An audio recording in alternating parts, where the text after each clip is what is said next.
것으로 적고 있다. 흑지상제 부흥운동에 관한 부분을 빠뜨리고 있는 것이다. 그러나 삼국사기를 보면 흑지상제 부흥운동에 관한 기록이 자세하다. 흑지상제는 좌우 주장 10명과 당의 진영을 탈출해 임존산에 들어가 백제 부흥운동을 했다는 것이다.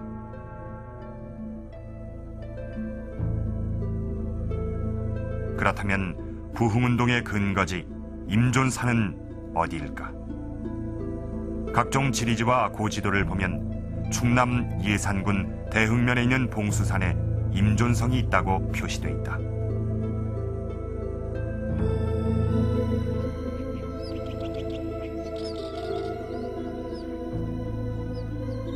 봉수산 위에는 지금까지 성터의 흔적이 뚜렷이 남아있다. 임존성으로 알려진 성의 둘레는 2,400m. 돌을 차곡차곡 쌓아올린 석축산성 형태로 백제의 산성 중에 가장 큰 규모다. 지표조사 결과 임존성에선 백제시대 기와를 비롯해 주거지, 우물터 등 부흥운동의 흔적들이 여기저기에서 발견이 됐다. 이 동남쪽에 있는 그 봉우리가 가장 높은데요. 지금 여기에서는 원수봉이라고 이렇게 크게 불리고 있거든요. 그래서 흑지상지가 복침과 도침과 함께 부흥운동을 일으켰을 때 소정방이 직접 나당군을 끌고서 이 성을 8월 26일에 함락시키러 오거든요. 소정방은 이 성을 공격하자 결국은 이 분군의 그 세력이 만만치 않다는 것을 알고서 급히 그 부여로 다시 철군해서 의자왕 등 그 신료들을 포로로 해서 급히 당나라로 돌아가게 되죠. 방화하는 지형적으로 볼 때도 임존성은 성으로서의 가치가 높다. 사방 조망이 뚜렷하고 부여와 공주까지의 거리가 모두 90km로 전략상 매우 중요한 자리다. 이 산성은 방어하기는 용이한데 공격하기는 매우 어렵습니다. 그래서 계곡이 깊기 때문에 적들이 상당히 길게 늘었어야 되거든요. 그래서 그것은 그만큼 피로감이 늘어나고 또한 긴 행렬을 펼쳐져 있기 때문에 조망하기가 위에서는 상당히 좋죠.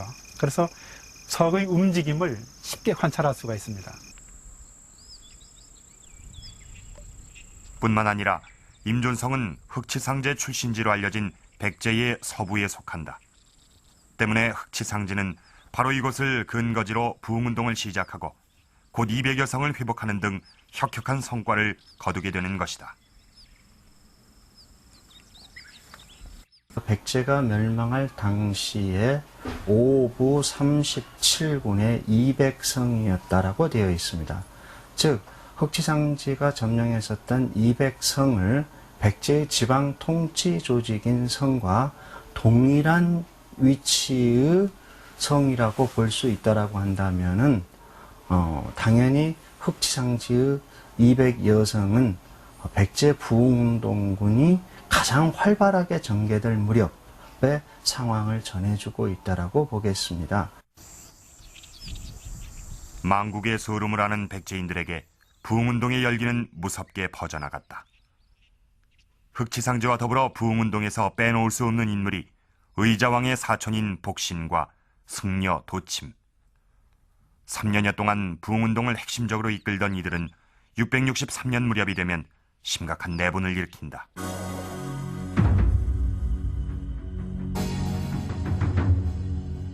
결국 663년 6월 도침은 부흥운동의 동지였던 복신에 의해 살해당한다.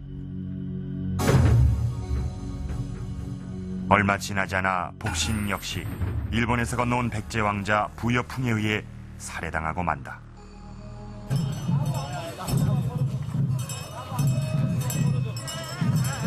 이로써 백제 멸망 이후 3년여를 끌던 부흥운동은 막바지로 치닫게 된다.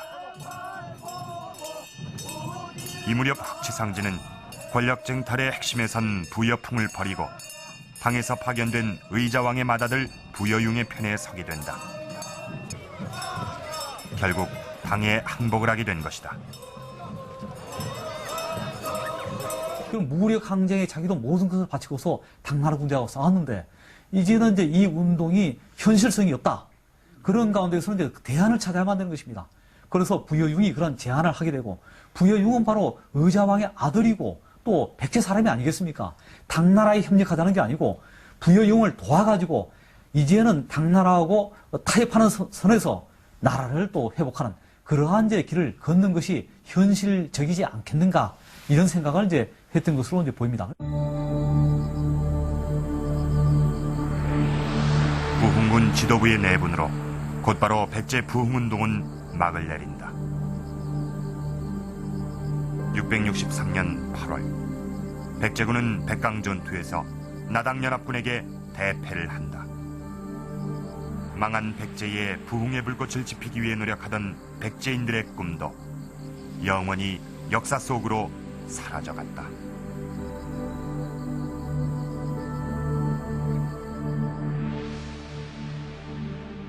이 백제 시대의 대표적인 석탑인 부여 정림사지 5층 석탑입니다.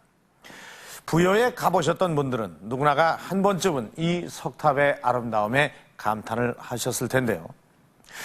그런데 이 석탑을 자세히 살펴보면은 백제 멸망의 아픈 기억이 이 탑에 새겨져 있습니다.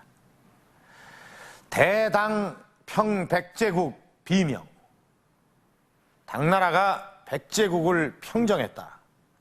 660년 백제를 평정한 당나라 소정방이 이 사실을 기념하기 위해서 기존에 있던 탑신에 새겨 넣은 글귀입니다. 이 탑신에는 다른 글귀도 새겨져 있습니다. 의자왕을 비롯해서 태자, 융, 왕자, 효 등 13인 그리고 대수령을 비롯해서 이 사비성에 남아있던 700여 명을 천자에게 아련시켰다. 패망한 나라의 국왕과 귀족들을 당나라로 끌고 갔다는 얘기입니다. 자, 여기 이 지도를 좀 보시죠. 이것은 중국 사회과학연구원에서 펴낸 중국의 역사 지도책입니다. 여기에서 보면은 이 백제 영토가 당나라와 이렇게 같은 색깔로 칠해져 있습니다. 그리고 그 옆에 웅진도독부라고 적혀 있습니다. 지도에서조차 백제 영토가 사라지고 이 백제 부흥운동조차 실패로 끝난 이후 흑치상제는 자신의 앞날과 조국 백제의 앞날을 두고 많은 고뇌를 했을 것입니다.